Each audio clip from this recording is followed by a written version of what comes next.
Alrighty, I guess we can just go ahead and kick it off. It's right on the hour. So thanks everybody for tuning in. I'm excited to see so many people register and then have 100 of you with us right now to learn about hiring in climate and see how you can transition your career to climate. My name is Natalie Lavery, and I'm the marketing lead at Climate People. Climate People is a technology recruiting agency that is dedicated to decarbonizing the economy through placing mission-driven talent into tech careers. Our mission is simple. We're trying to get as many people as possible working on climate solutions. And my incredible panelists here with me, I'm sure that is their company's mission as well. So we all really appreciate you taking this hour out of your day to be here with us. So with that, I'm honored to introduce you to our incredible panelists that we have. They're going to give you the inside scoop about climate hiring from a hiring manager's perspective. Up first, we have Jessica Katzki from Mill, followed by Chelsea Cohen from Form Energy. And last but certainly not least, we have Tiff McGuire from Remora. So with that, I think we are good to go ahead and get started. Just a reminder, you have a Q&A box at the bottom of your screen. Please ask all of your questions in there, and then we'll reserve 30 minutes. Usually it's 10, but this time we're gonna get 30 minutes to answer all of the questions that you have about getting a job in climate. Again, chat, don't answer your questions in the chat. Please make sure you put them in the Q&A box. You also have the opportunity to upvote questions that are relevant to you. So go ahead and do that. And then we will answer the questions that most people are curious about. So yeah, with that, thank you all so much for joining me. Would you guys mind introducing yourself briefly and touching on the company that you work for? And popcorn style, whoever wants to go first can go for it. I'm happy to chime in. Hi, everyone. I'm Chelsea. I work at Form Energy. Form is, we've been around since about 2017, and we're an energy storage technology and manufacturing company. So we have developed and are commercializing a multi-day battery that will help store renewable energy so that we can decarbonize the electric grid to run on 100% low-cost renewable energy every day. That's what we're working towards. And we're headquartered in the Boston area with other locations in the Pittsburgh area and in the Berkeley, California area, though I myself am in the Seattle area. Tiff, should I popcorn over to you? Sounds good. Hey, everybody. I'm Tiff McGuire, Head of Talent Acquisition at Remora. I use she, they pronouns. And I started in technology recruiting back in 2010. This is my first climate tech specific company. In Remora, what we're doing is, you can tell by the background, we've built a device that attaches to semi-trucks in between the trailer and the cab, and we're capturing carbon at the source. So we're doing mobile carbon capture for the first time ever. And our focus is on long haul trucking. And so when the truck drivers are refueling, they can also offload the carbon that we've compressed and stored on board. And we will pick that up in a transport truck and then deliver it to end users that, we'll be vetting and partnering with to have plans to store that long-term underground. And then we're going to be giving actually all the net revenue back to our clients. So yeah, that's a little bit about Remora, and looking forward to kind of getting into a lot more, of course. Awesome. Jessica? Hi, I'm Jessica. I have been working for Mill. I've been in the recruiting space for about 6 years, just at various companies, various roles. I support kind of all things hiring at Mill, and we are hiring, just shameless plug, www.mill.com/careers. But what we're doing at Mill right now is we've made a really practical way to outsmart food waste at home. We just take the food that you can't eat at home, conserve those nutrients, and then send it back to farms where it can be fed to chickens. And obviously, while using a lot of really cool, complex technology along the way. We actually just came out of stealth mode. We were in stealth mode for 2 years. We publicly launched last week, and it's just a really exciting time for us. So excited to be here and chat with you guys today. Awesome. All such cool companies and innovations. So glad we get to hear from all of you. I want to start the conversation really broad. So I want to ask, could you just touch on the differences between a climate tech company and a normal company in regards to hiring. Are they the same? Are they different? In what ways do they kind of differentiate from each other?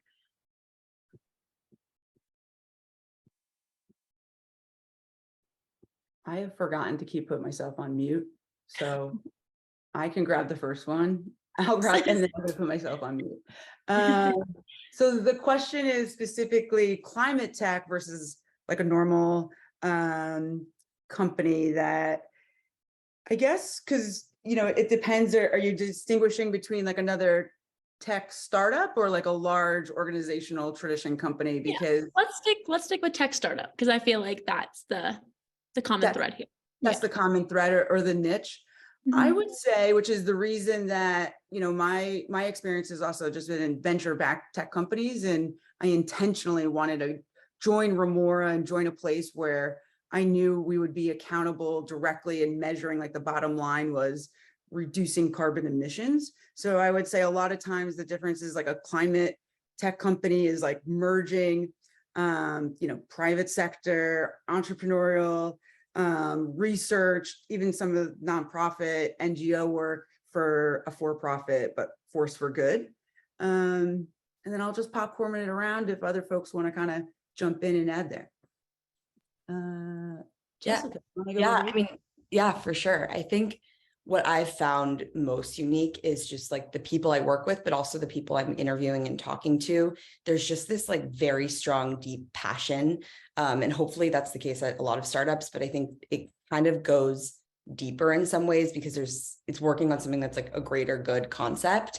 And what's really great about that is we all have the same goal in what we're working on. It's not just to like sell more units or make more money. And obviously like those things are nice and very important, but underneath it all, we're really working towards something that's much bigger, that's going to make a large impact. And all of that really brings that concept of like, no task too big, no task too small, no swimming lanes. And it just brings it to like the next level. So there's just a lot of like camaraderie, passion, working towards something. And I hope, and I think that's probably the case for everyone else here too, but it's a really awesome industry to be working in.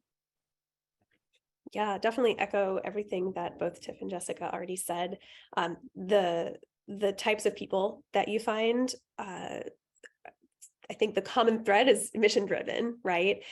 So while the day-to-day work can sometimes feel similar to what you might do at a more traditional tech startup, the types of people, their interests outside of work, their interests inside of work, that mission piece, the sense of urgency as it ties to the mission, I would say is a common thread. And like Jessica was alluding to as well, like we are all in this together, even though we all work at different companies, like we want to just get people into this space so that all working towards the same goal piece definitely ties in. I don't find as much kind of that sense of, oh, that's our competitor over there. Like, no, we are all working towards the same end goal, which is lovely. I think just at a more practical level, one thing I've observed is the climate space can skew a little bit more hardware, like creating physical things that need to help us do this work. And so because of that, there are certain complexities that can come with that when it comes to supply chain, than you might see at like a pure software tech startup, for example. Yeah, definitely. I think you all brought up a lot of really good points there. Something that I noticed when all of your responses was that like climate experience piece and how people want to work on something that they care about and they're passionate about. And at Climate People, we see that every single day. And we encourage all of our job seekers to be like, you don't have to have climate experience, but you do have to have that passion piece, because oftentimes a lot of startups, their founders are actively involved in the hiring. So obviously they're going to be passionate about this solution, and they want their employee base to echo that.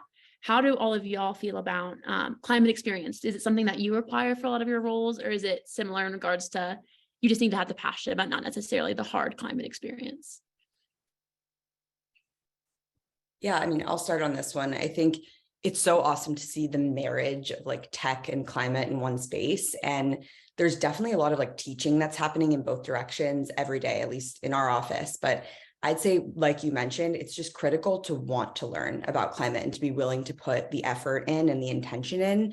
Like, I certainly don't have a background in the climate space. Like, I grew up in San Francisco celebrating Earth Day, but that's obviously not like a PhD in compost sciences, which someone at our company actually does have, which is pretty cool. But I would say in both directions, it's really all about wanting to learn, but also really being willing to teach, because in the tech space, in, you know, the science space, like, we all need to learn from each other. And there's just this like humble attitude that needs to be a part of what you bring to the table.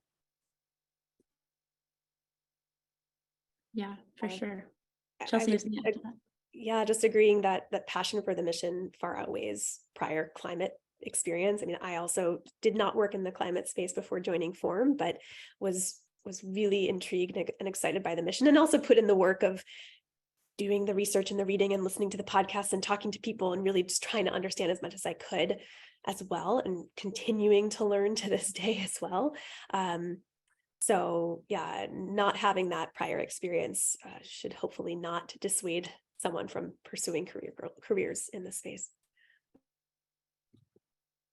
Yeah, one final thing just I would add on to that, just an anecdote from our CTO and kind of talking about why we also are prioritizing people that are also most impacted by the climate crisis, as well as people that have a connection. Because when you think about it, and Chelsea was just alluding to it, which is really the exciting part, is this combination of hardware, software. It's just very functional. It's not like a specific, it has to be, it's going to be a linear scaling, you know, typical hockey stick of what typical software maybe tech companies had been following, versus our CTO was talking about sticking with the problem, and who do we think is going to stick with this problem, because it's inevitably is going to be challenging, and we're doing what's never been done before with cross-functional teams. And so we're really optimizing in addition to that. So just to sort of add, and also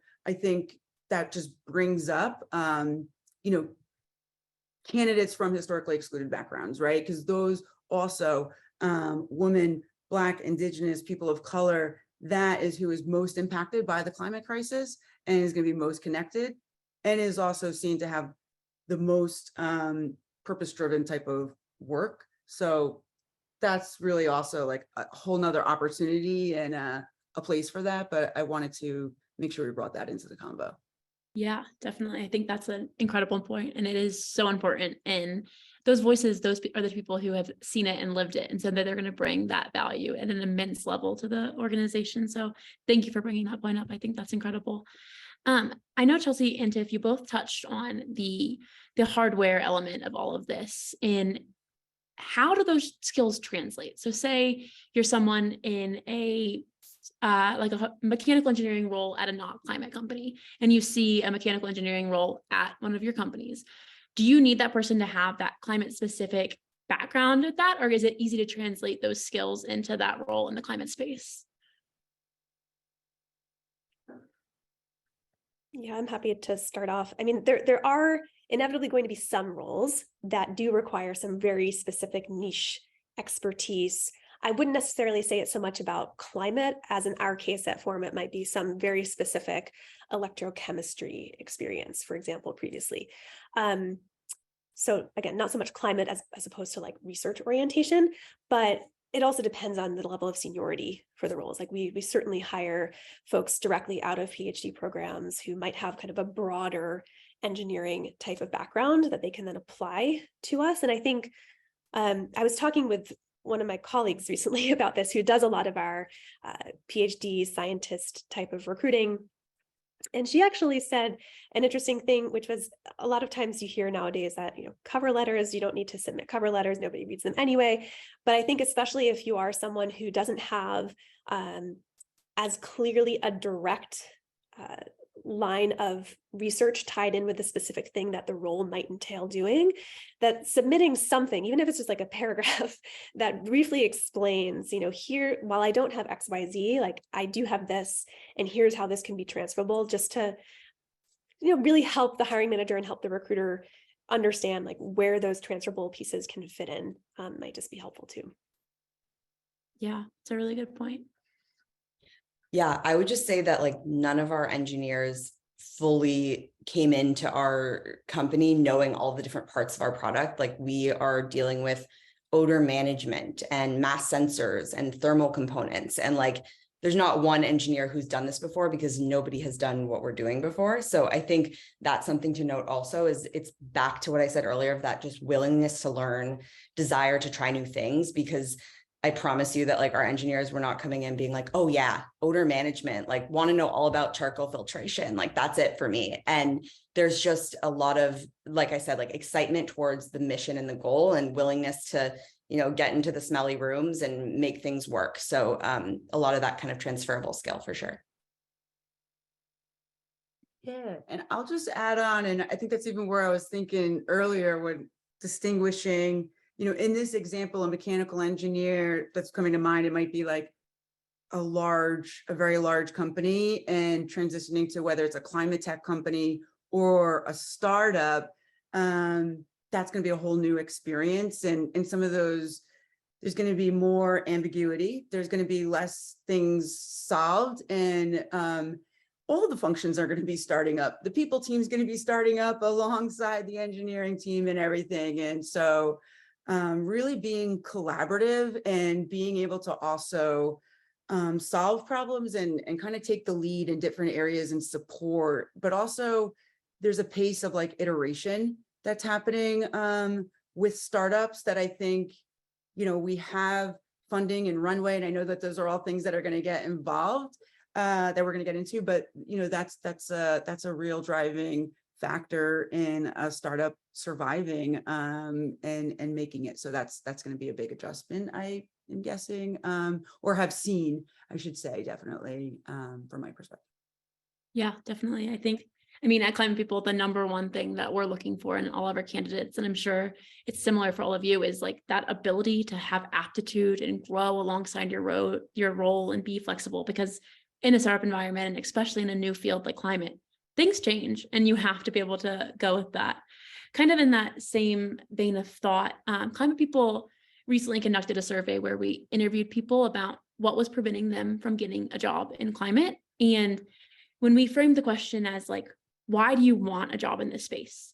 All of the answers were like reducing emissions, feeling good about my job, kind of all those happy, feel good things. However, when we rephrase the question to say like which job factors were the most important to you, things like job security and pay, all of those they trumped the reducing emissions and all those feel good things. And I think it makes a lot of sense. Like people have to take a job in this space and they have to be able to support themselves and all of that. So with that in mind, my next question for you guys is, with all of the big tech layoffs that we've all been seeing in the news, how do you think that climate job fits into this mold? What does job security look like in this space?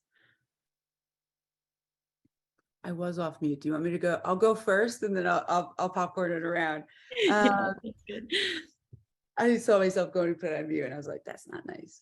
Yeah, this is a great question, and one that I'm really excited by, because I joined Remora when my son was 4 months old, and he's going to be 1 year old next month. So that was really a big consideration that I had to look at. And being on the talent acquisition side, it is something that we do want everyone walking into eyes wide open, because it is a risk, and a big piece of our compensation is the equity opportunity. And that is what excited me, but also is a risk. So that needed to be balanced. And then there's some other factors that I could share that I use to sort of balance that risk, but that is an opportunity and a really big privilege to be able to go after. And then the other things that balance that risk is really understanding sort of the different stages of a startup and where you're comfortable joining. Remora, we've raised tens of millions of dollars, and we have enough runway for several years. So regardless of what any outside factors could be happening in the upcoming market or economy, we're actually insulated in a way from that, because we already have that money set aside. So I'll pass it over to Chelsea. Yeah, so When I think about job security, to me, it's not so much about, will I have this same exact job with the same company 10 plus years from now? And it's more about what are the skills and experiences and connections that I can get in this job that will make me readily employable, regardless of the economic situation. Obviously, you never can predict the future and whatnot, but I will say the benefits of the climate space right now are really two things, and related to what I was just talking about. First is like, the problems that we're solving have never been solved before. And so with that, the skills and experiences and exposure you're going to get being involved in that is going to be huge. And second of all, failure is not an option here. And I'm not talking about an individual company's failure. I'm talking about the broader mission of what we're all trying to achieve, right? Like, we have to solve these problems for the future of humanity and the world, right? So governments, corporations, VCs, like, they all understand this. And so that's why you're seeing so much funding pouring into this space, which makes me feel optimistic about the runway that the space has broadly. And then that combined with the skill set and exposures and experiences that you can get working in this space, I think are incredibly valuable from a longer term job security standpoint. So, I would encourage folks to just take the plunge and see what happens. Yeah, I mean, I think it's important to acknowledge, like, it's definitely a really tough time. I have a lot of friends who've been impacted by mass layoffs. And one thing I feel really lucky about is we've just been really intentional about our hiring. It's really critical for us, and that's obviously helpful. But kind of as Chelsea was alluding to, most investors in the space are aware that fighting climate change isn't just like an overnight battle. They really care about this long-term vision, and they're here to support that, obviously fiscally, but also with their like advisorship and support. So there is a lot of money in this space right now. And I think that's a really good feeling. Like, I was at our launch party last week and talking to an engineer, and she was like, I never thought I would feel more safe and have more job security at a startup than I would at, the large company I was just at. And I'm hearing that a lot, and it's kind of crazy, but I'm super thankful for kind of the amount of investment that has come into this space. And I think honestly that will continue to, regardless of the economy. Can I just piggyback on what Jessica was saying a little bit Please. there? I think you brought up something, you brought it up briefly, but I just want to really anchor on it a little bit, which is the intentional headcount planning and intentional hiring. And I think regardless of whether you are exploring an opportunity in climate or some other space, trying to get a sense for how does this organization plan their hiring activities and their hiring efforts, it can really give you some insight into like, how likely will it be that this company will survive, right? So if it's an organization that's just kind of hiring willy-nilly, like open door policy, that's worrisome, right? But our headcount planning is very much tied to reaching certain milestones, kind of progressive milestones. We try to be very intentional about not putting the cart before the horse. And again, while you can never predict the future, I think that approach is one that's more likely to be more conservative and be more likely to withstand the storms. Yeah, for sure. I think the two main things that go into a company's longevity is rooted in their hiring. And it's like you said, being intentional about that hiring, and then also having a strong market that people are going to want. And like you all touched on, climate change is not going away, and that therefore these solutions are needed. So that product market fit is spot on. So I definitely think that all of you brought up some really good points there. Just thinking a little bit more generally again, are you seeing any main trends in your hiring in the past few years? Is anything changing? Any like big takeaways that you would want to touch on? Or more generally, like roles that you see are like hyper-focused right now that people should get skill sets in, anything like that? What I've been seeing and something that's a great question. Supply chain. Because I think we touched on, just this shift, and I think it's important as there's two things I also want to note from. It's easier to say in this position where we're hiring and part of the climate tech, but I want to say people that are affected from the tech startup space that they were in. I would say also there's a high amount of folks that are mission driven, but sometimes it could be the organizations that have also let them down. And also they might have pursued, I think we had an overabundance like in the SaaS space. And that's why we're seeing this transition here. But so with that, I think different roles, especially, you know, with carbon capture, it's going to be all about mass transfer, heavy industry, and what's refreshing. And I forgot to mention, we're based out of Michigan. I'm based out of New York. I am remote first, but 80% of our company is going to be in Michigan. But that's what's really exciting. We're going to have just these new emerging cities, you know, manufacturing jobs, supply chain, safety.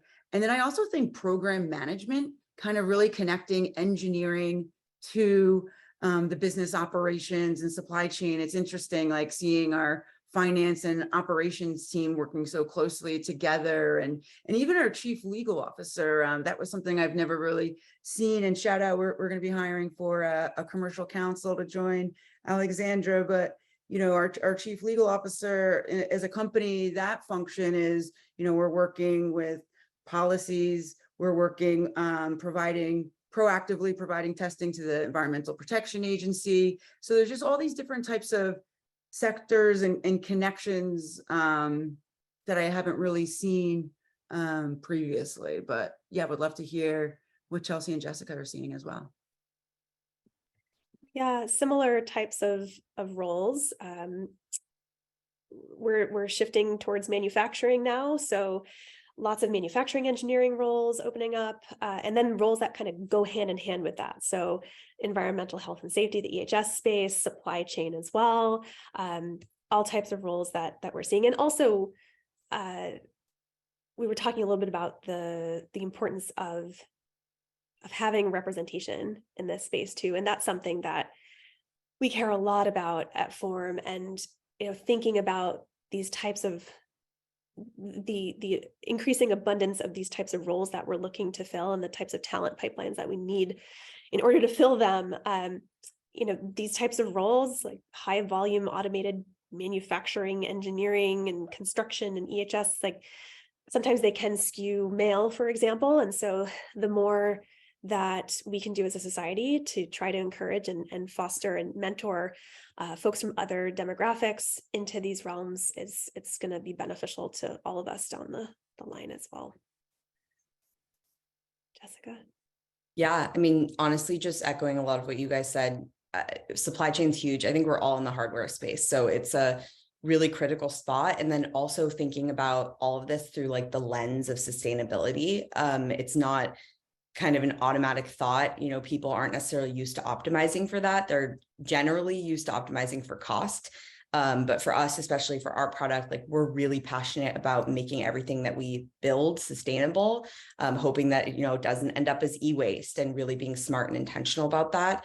We even have like a packaging engineer that we just hired who's awesome, who really focuses on like sustainable packaging.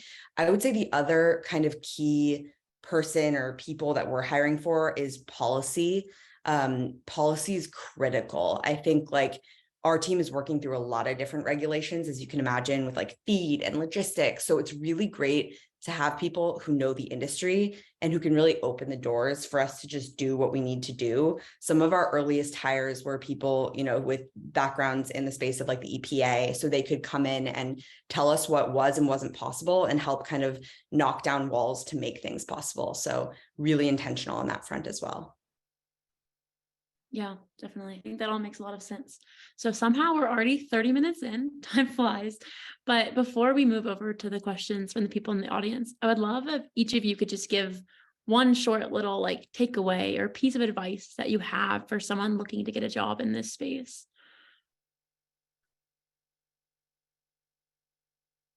We can come back to it too and do it at the end if that's...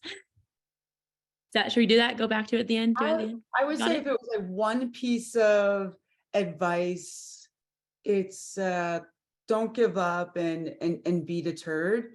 And networking, it is still a small space. It's really refreshing that I think joining, shout out my climate journey community. I mean, that I think is like a stellar place to get to meet people on a smaller scale where you could really have an impact of, you know, getting around some of the volume or just general applying, if I had to say one. Yeah, I have a don't. I would say like, don't aimlessly apply. I think if you're clearly not a match for any of the roles that are posted, really try to find someone in your network that can introduce you to someone at the company. A lot of companies also have like catch-all applications, like put your information there, because if you show up in someone's applicant tracking system, like for 50 different roles that have nothing to do with your experience, it's super clear, obviously, that you want to work at that company, but it kind of looks like you don't have direction and you're lacking intention in your job search. So I would just recommend like not throwing your resume out and hoping for the best. But on the flip side of that, I would actually say, you know, if a job description says 5 to 7 years of experience and you only have 3, go for it. Like, you know, if your experience is relevant, it'll come through in your application. Yeah, and as part of doing that due diligence and research before you apply to something, I think it's important to remember that, just kind of going back to how we started this conversation, that we're all in this together, and folks who are already in the climate space, we want to help get more people into this space. And so generally, if people have time, they are more than happy to talk with other folks who are interested in this space, and to try to make connections for people. So don't be shy about reaching out. Can't promise that we will always have time to write back to everyone right away, but you know, we want to do what we can to help get more folks into the space. Yeah, definitely. I think those are all great tidbits. And if I was job searching, I would definitely apply those to my search. So we're going to move over to our audience questions. People could upvote. So we're going to start with the ones that have the most upvotes and then go from there for the next 30 minutes. So you can hear my clock going off. But the first one that we're going to start with is, how can I actually get feedback from a recruiter or hiring manager on why my application was rejected or I was not selected to move forward in the interview process? It's not helpful to hear we decided to proceed with other candidates time and time again. Do we have any advice for this person? I would say it depends on how far you've gotten into the hiring process realistically. I think because this is becoming an increasingly popular space, and especially given the recent layoffs in the broader tech space, you know, we're all getting a lot of applicants. I think anyone who has actually gotten an interview certainly deserves the time of day from a recruiter to inform them, provide whatever feedback we can provide to help them out. But I think just it's not going to be realistic that we would be able to get back to everyone with very specific feedback if we're just not moving forward at like that early stage of the process. But that's where I think the networking piece can come in handy, right? Like if you're able to talk with someone and you can say, you know, I'm thinking about applying to XYZ. Do you have any thoughts? Like, here's my resume, thoughts on kind of, does this seem in line? Is there anything else that I can better emphasize? And maybe even like finding a friend who can do a mock interview with you, relying on, you know, if you're a recent grad, for example, you can still tap into your former college's career center. So I think while we can do as much as we can, not solely relying on the organization for that feedback, but also trying to find some other resources too might be helpful. Yeah, definitely. We can just do maybe like one answer per question, since we have 41 questions. We can get to as many as we can. Awesome. Well, thank you for that, Chelsea. I think that was a really insightful answer. The next question that we have is, since we're doing a lot of self-teaching about climate, which may not be a degree, certification, or job experience, how do we effectively communicate that in a resume/application? I don't know if that will come off on a resume. I mean, you can probably fill it in somewhere in like personal interests, if that's something you want to do. But I think it's super clear when I talk to someone who knows this space, when I'm like pitching the product to them, they're like, oh, I know that, or yeah, that makes sense to me. Or, you know, I have my own opinions and kind of want to chime in right away. That's just super clear and obvious. There's so many blogs, and YouTube's a crazy place. So there's a lot of kind of space to learn there. But yeah, I agree that it's difficult to actually put it into your resume, but obviously if you're applying to a company like this, you probably have that deep interest. But a lot of that will be reflected in your interview. So hopefully that's kind of helpful. Yeah, definitely. Awesome. The next question that we have that has 10 upvotes, so it's a very liked question, is there any point in simply applying for jobs using the online application? I have found this to be extremely ineffective, even when I'm clearly qualified for the position. I'll go. Oh, you go for it, Chelsea. I was just going to really quickly say, short answer is yes. The vast majority of hires that we make have applied to us through online channels. I think there are certainly other avenues to explore as well, but we find vast value in our job site and LinkedIn postings. So yes, still value in that. Go ahead, Jessica. Yeah, I mean, I definitely think there's value. I think it can be really helpful to just do some digging and go into LinkedIn and find out what the architecture of the team that you want to join is, and actually reach out to someone who's on the team. Like, I get a ton of LinkedIn cold reach outs, and it's really hard as a super lean team to respond to all of them or to even look at all of them. But I think the people who are actually focused on the role are really going to be interested and intrigued to just have conversations. So I would try to reach out to really specific folks who are on the potential team that you're looking to join. I think that's probably a better way to like get in and network. But yeah, applications are important. We have, I would say, probably 30 to 40% of our output and people who actually join are inbounds. A lot of them are referrals. Yeah. So I would keep applying for sure, but also try to leverage your network, which is pretty standard, but that's my advice. Yeah, definitely. I think those are good points. The next question is, how do we follow up on an application we don't know the hiring manager's email? Anyone have advice for that? I can take it too. I'll take this one. So my advice for this would be to just go to the company's LinkedIn page. And if it's like a product manager position, kind of just like what Jessica was saying, find someone who you think would be hiring for the team, find the recruiter and just send a message. But if you're going to be sending someone a cold message on LinkedIn, you really have to make it really clear about why you're sending them that message. So make sure you're verifying that you actually applied for the job and for which job you're talking about, and then give them something to take away from that. Like, I'd love to learn more. I would love to do this. And this is why I think I'm qualified. So don't just send them a cold email like, hey, I applied for the job. That's not going to get you anywhere. Make sure you actually have the context in that email that's going to provide some value to them. Cool. So our next question is, what is a great way to stand out when transitioning from traditional tech to climate tech? Most of the companies I applied to seek for past experience in climate, like working with utilities, niche softwares, which has been a major roadblock to transitioning for me. So yeah, what's a great way to stand out for these people? I think it's always going to be role specific, like depending on what the role is and what your approach is. Because what I think at the core of everything is that there's this exchange when you're applying for the role. It's like, what are you going to be bringing to the table? So being able to call out, like, although my experience is here, and here, and I heard it before about, personal projects or things doing on the side. I love that. I think that those carry a lot of weight, and I love hearing about them and use them even when I'm pitching candidates to hiring managers or candidates that are working on learning, have an interest, in X, Y, and Z and understand this.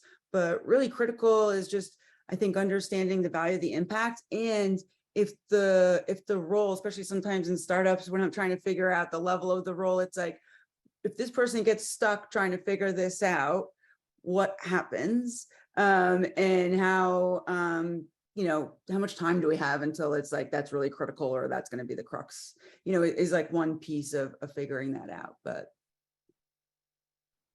yeah, I have a tidbit also here that's like kind of just on top of that, is like, one thing I would recommend is not to get too caught up on titles. I think it's hard when you're an expert in a space and you're used to a certain title of some sort. It's hard to kind of pivot to a different spot, but there's so much work to do in this space. And if you find an opportunity that you're excited about, I would say just jump on it, because like I said in the beginning, like there really aren't swimming lanes, and it's like, if you want to own a ton, you just do a ton. And I think that would just be like a little tidbit on kind of those experts in that space. Yeah, definitely. Awesome. So the next question is, what are some ways to figure out if a company has great people and culture before I begin interviewing with them? Happy to attempt this one. I would start with, it's part of your research of the organization, right? See, do they have has anyone who works there participated in a podcast? What content are they putting out there? I mean, for me, when I was doing my research into Form Energy, listening to some of the podcasts that Matteo, as our CEO, has participated in were incredibly enlightening to me. Like hearing directly from the CEO through the podcast voice, what his background was and how his background influenced how he thinks about the climate space and business and whatnot. I think that for me, he has a background in theology, and I was just like, oh my gosh, I have never met another tech CEO who has a background in theology. How fascinating, and how might that influence the culture of the organization more broadly, right? So doing some of those research into people's backgrounds, what's out there, what the company puts out there, I think can really give you that flavor before interviewing. And then, of course, if you're able to actually talk with some people who either currently work there or worked there in the past, and getting their direct take on, I wouldn't even ask necessarily what's the culture at the organization, but just asking questions about like, well, what did you most enjoy about working there? What was the day-to-day vibe like for you? How did people best communicate with one another? Like those can all kind of clue you in into what the culture is like. And just remembering that culture evolves over time as well. Like values, those should be staying the same, and the organization should be anchoring on those values, but it's okay and it's normal and it's a good thing when the culture evolves over time too. And that, not just thinking about, well, what's the culture that, and is that something that I would like to be a part of, but also how can I add and contribute to that culture too, right? Those are also important questions to be asking yourself. Yeah, for sure. Tiff, do you have something to add to that? I would love to. Yeah, just because I love the people and the culture, the whole aspect. That's why I really wanted to be internal and part of a company. I always talk about, talent acquisition is the attract, hire, retain piece. And you can see a lot of these signals, I think, right from the job description through the benefits. What does the organization stand for? And how is that defined, and how is that backed up through action and practice, as well as, I think, growth, that leadership and development, that opportunity. I think that also, and what is also in there to safeguard, culture to be safe. I think that there's a lot of clear signals that are very appropriate to, these are great questions to ask during the interview process and to see, and something I'm looking forward to, like in the climate tech space. And Chelsea and I were talking about it at the Terra Do meetup for people, as how are we holding companies accountable? And I think as we're thinking about this opportunity, and now it's this climate tech space, it's like another cycle from like the 2010s. It kind of like reminds me of, but it's like we really need to rebuild systems and standards and accountability. And I think that's going to come from an organizational level, from a candidate level, from everyone sort of driving that and holding that by action. More power to the people. So Yeah, definitely like that. More power to the people. Cool. Our next question is, climate work is super important, but many of the companies are too early stage to offer salaries that can support a family. How would you suggest focusing your job search if you have such a constraint?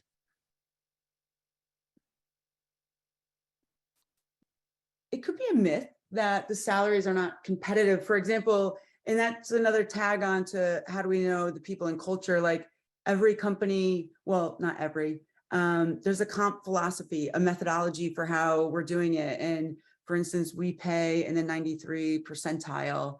And that's just like one of our standards. And I think part of our movement and focus is to ensure that, we have these really strong benefits and compensation. But of course, it could be in context to what you could be comparing it to. If it's like a fintech company, you know, so things are need to be relative within that, but I'll pass it if anyone else wants to comment. Go ahead. Both of you, whoever. Okay.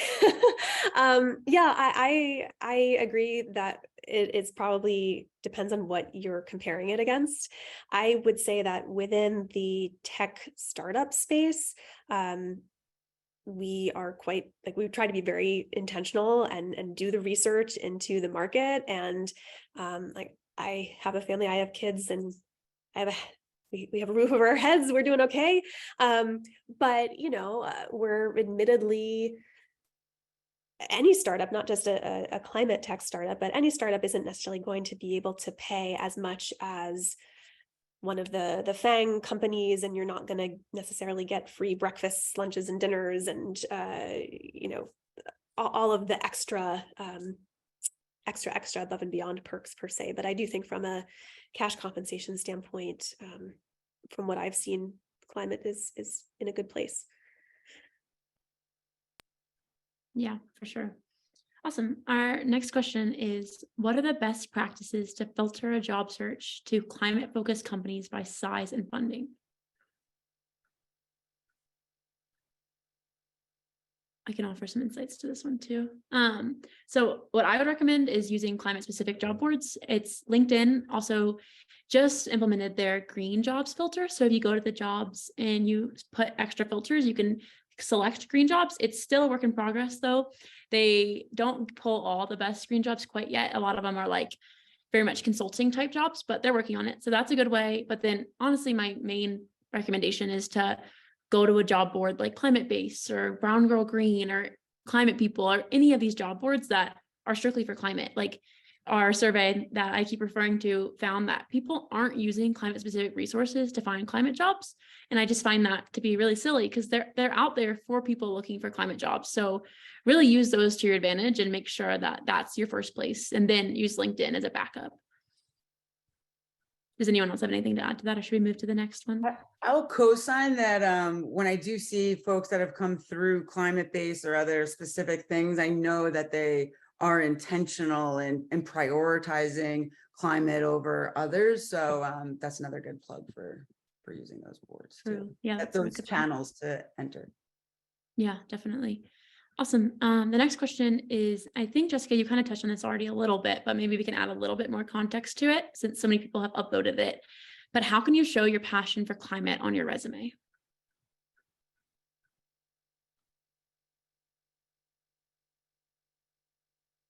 I think that the overview section, I know a lot of people go back and forth between whether or not you should have an overview section, and maybe the four of us can put our insights into that. But I do think that they're super compelling, and I think it's a great way to add personality to an otherwise personality-less document. It's a good place to put those skills and really show your passion for the company, like your why statement, I guess you could say. And then also, like, if you take a Terra.do course, you could put that in your experience section or your skills section and just really find ways, creative ways to show that you do care about the mission. But then also really rely on your cover letter and other areas in your LinkedIn for that climate mission as well. Cool. We can head over to the next question. Let's see. This one is, what is an effective cover letter formula? What is your length recommendation? And maybe we could even start with if you think cover letters are a worthwhile investment for people to put their time into. I mentioned cover letters earlier, so I'm happy to try to take this one. Look, I like brevity. I like things to be concise. When we're going through many applications, it's hard to read novels. So short and sweet is good. I think it's particularly where the cover letter or some, I don't even necessarily want to call it a cover letter because that feels overly formal, but some kind of little write-up that can describe why you're interested in the role and kind of what you might bring to it can be helpful, especially if there are things that you can anticipate the hiring manager or the recruiter might have questions about. So for example, if you're applying to a job in another location from where you're based and it's an on-site job, kind of proactively letting them know, hey, yeah, I'm open to relocating, right? Like, so that's not even a question. We don't have to wonder about that. That could be another place to demonstrate, hey, I'm really excited by XYZ and climate, having listened to this particular podcast or whatnot, those are things you can mention there as well. So there's obviously no guarantee that it'll get fully read. You just never know, but keeping it short and sweet and focused on the passion for the mission, why you're interested in the role, and proactively answer any questions that you anticipate would likely come up would be potential content suggestions. Yeah, I think even more so than a cover letter, it's also really important to target your resume. I've seen people who just like submit their same resume everywhere. And I do like a workshop with our interns, and it's so important to actually like shift and change your resume for the role you're applying for. Even just like using some of the jargon that we use in our job descriptions really helps, because it shows like clear matches, and also showing some of the transferable skills that you have, and even throwing tidbits about kind of why you're interested, what you're craving. Those are the things that stand out to me. I look at resumes more than I dwell on cover letters. And as you mentioned, Chelsea, like there's so many applications. So looking at them, like you need to catch an eye quickly, and it's not having like a really long essay is probably not going to get read, just transparently. Yeah, definitely. It's all about that first 5 seconds and making yourself stand out right there. Speaking of which, the next question is, how have you seen people express their willingness and desire to learn early on in the application process? That is something that I have had a hard time doing through a resume.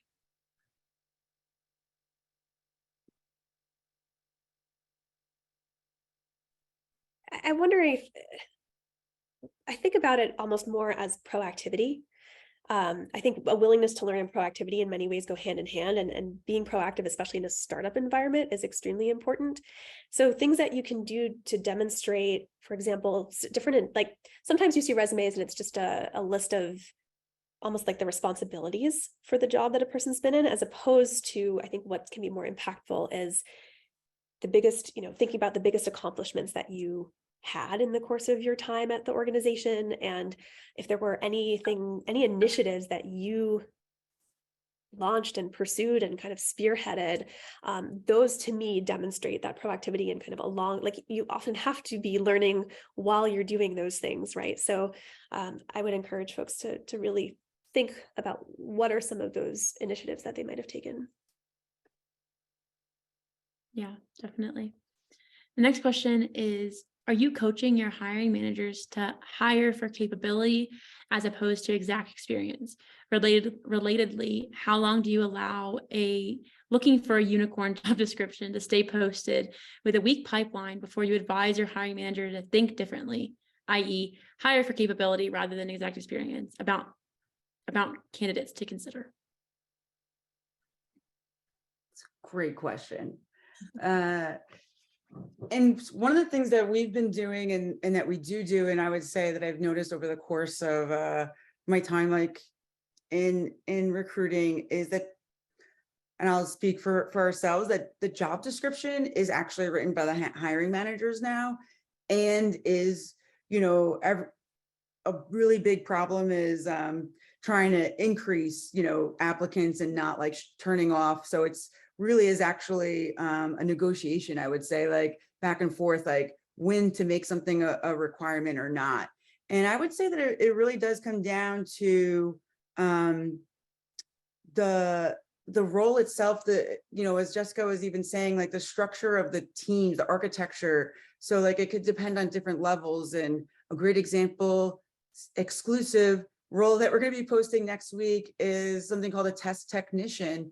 And one of the requirements is a Class A trucking license, because this person will be, driving the rig. But this is an opportunity. There's a whole bunch of, it's almost like quality assurance, but like doing like more physical, but all the other pieces of that, bit can be trained. So it's like, sometimes there's that one piece that needs to be grounded. So I would say, it really is going to depend on each, but seeing which could move, whether, hey, is it a critical experience that can move? Am I targeting the right level? I know in a lot of startups that I've seen, not just ours, but an apprenticeship model, like our interns really are assisting our active engineers on the floor versus I've seen in the past, like interns could just be coding or working on a different feature or not the main driving product. It's like, you don't want to touch that versus here, very much like an apprenticeship style and model. And we definitely look for folks that their attitude, interest, energy, you know, all that is going into consideration. Yeah, definitely. Our next question is, any thoughts on the role of brand, creative marketing, storytelling for your companies or in climate in general? Emphasis seems to be on engineering, data science, software engineers. I've been looking for more than a year and the open roles are far and few in between. Yeah, that's a great one. I think when you look at hardware companies, any of them in the very beginning, there's a lot of hardware engineers because they're working to build the actual product. And then you reach a certain point where the front of the house becomes super critical and it happens pretty fast. Not another shameless plug, but I guess another one, we're hiring a lot on the marketing side of things. It's really critical for us. It's a really important role. And I would just say kind of a caveat of that is like our marketing and brand is really important to be represented of what we are on the inside. That's really important for our marketing team. It's like, we don't want to be like a finger wagging, greenwashed company. We really want to make sure that we're speaking to what we're doing and being really intentional and honest about it. But I would say it depends on the stage. So just obviously for us right now, we're in that stage, but there might be a company that you need to follow pretty aggressively. I've been talking to like one life cycle marketer for probably 6 months right now. And then like a short time will be, okay, this is the time to actually hire them. So really kind of getting in earlier will be critical for those types of roles. And just to add to that too, if you don't mind, there might be, especially in like maybe mid-stage startups, like one communications or marketing role, right? Whereas we might be hiring like 100 hardware engineers and there's like one marketing or communications role. So they are very few and far between. And I think it's also just, I would encourage folks to also consider maybe agencies, right? Like there are some creative agencies out there that do have a like more mission-oriented focus to them. And that can also help potentially, if you were to potentially go on the agency side, like then you can get exposure to a variety of different startups who might be tapping into those agencies for project-based work too. So maybe expanding beyond just like individual companies too might help. Yeah, definitely. Alder & Co. is a climate tech marketing agency. They also have a community called Tofu, which is really similar to like a MCJ or Work on Climate, but like a Slack community where it's all climate tech marketers. So definitely would recommend joining that. And then therefore you can meet people and learn how they did it. But I think those are also really great points, Chelsea and Jessica. So we have time for one last question. So the question is, for people trying to start a new career or job title, so entry level, and trying to enter climate, it seems to be difficult to change both variables at once. We need to pick up one variable to start with. Would you recommend trying to get any job in climate and then move into the desired job title, or trying to get the job title in any field and then use that technical expertise to move into climate? So like, which came first, the chicken or the egg?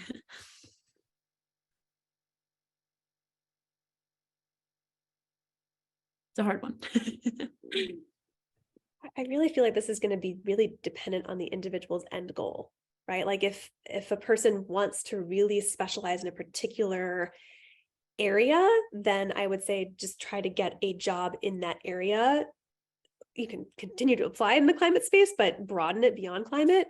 But if the really end goal is I only want to work in climate, then you might have to be willing to start off in a role that doesn't necessarily align with your exact skill set or interest. But curious to hear if Tiff or Jessica have any other thoughts on that.